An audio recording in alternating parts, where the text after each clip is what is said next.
7. Thank you, sir. Sri Karthi Chidambaram ji. Thank you, sir. This bill is being brought to compensate the cessation of the compensatory cess on tobacco products. I understand the logic of why this bill is being brought, and I accept the logic which the finance minister has stated. The statement of objects and reasons clearly says the aim is to protect tax incidents and maintain revenue from tobacco after compensation cess is discontinued. So there is a logic in why this bill is being brought, and I accept that logic. When Dr. Purandeshwari spoke before me, she alluded to the problem. She actually did allude to the problem, but she did not come to the solution of the problem. The problem is, as she rightly said, we have 1.35 million deaths in India because of tobacco use. In fact, 27% of all cancer cases is because of tobacco. Young people, the age between 13 and 15, 8.5% of them use tobacco products. The economic loss for our country because of the use of tobacco is nearly 2 lakh crores annually. So tobacco has a huge cost on this nation. I'm not suggesting that we ban cigarettes. I mean, that never works. Prohibition never works. I know this government is sometimes very fond of banning things. I'm not suggesting we ban anything. Banning will never work. It only push things to the underground market, to the black market, and people who are addicted will somehow find a way to get it. In fact, there is a contrary thought when every time we see when these spurious liquor cases happen in India, why are people consuming spurious liquor? It's a little contrarian and might be even controversial what I say. It is because regular liquor is not affordable, they go and buy spurious liquor, which is cheaper.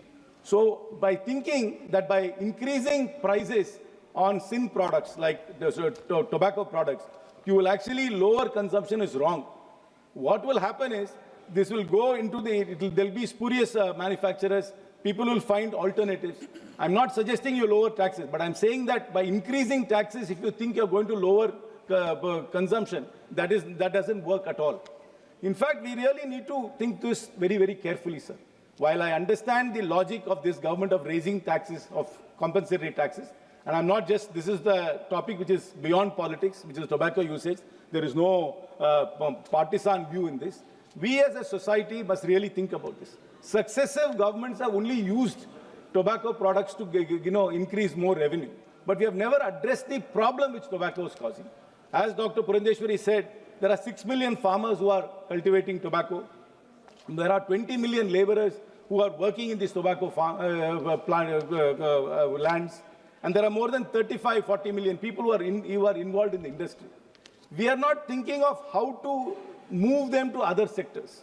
No government has come up with any plan on how to migrate farmers from tobacco to other crops. What will people involved in the tobacco industry, can they be migrated to another industry? What are we doing to reduce consumption of tobacco? We don't think of all that. While we say it is bad, we keep taxing it, we keep getting more revenue, but we never really address the problem. And just by raising taxes on it, if we think we're going to reduce consumption, that's also not going to happen. So I think its time has come for us. And successive governments have failed. I'm not ever only pointing at this government. No government has come up with anything holistic to stop or to reduce tobacco usage. What are we going to do to reduce usage of tobacco? How do we discourage people from using tobacco? That there is no blueprint. This government has no blueprint for it. There is no roadmap for it. Except for saying that we will tax it and we are having these statutory warnings on these tobacco products. I don't think there has been any study which has said because of those graphic statutory warnings on tobacco products, actually tobacco usage has gone down. So the real problem here is how do we address tobacco usage, how do we reduce tobacco usage, and how do we migrate people who are involved in the tobacco industry into other sectors. And the finance minister must also tell us by increasing this excise duty, if the prices go up, will it lead to counterfeiting? Will it lead to black market? Because there is something known as a Laffer curve in economics. If you keep on increasing taxes, compliance goes down. So is there a point where the finance minister believes that beyond this, if he increase, it will actually lead to more black marketeering? And what kind of, will it only lead to more avoidance of tax as opposed to revenue collection? While I understand the logic of the government to bring about this compensatory excise increase to offset the cess, they really need to come up, and particularly the government must come up with a holistic plan on how to reduce tobacco usage, how to migrate people who are working in the tobacco sector to other sectors.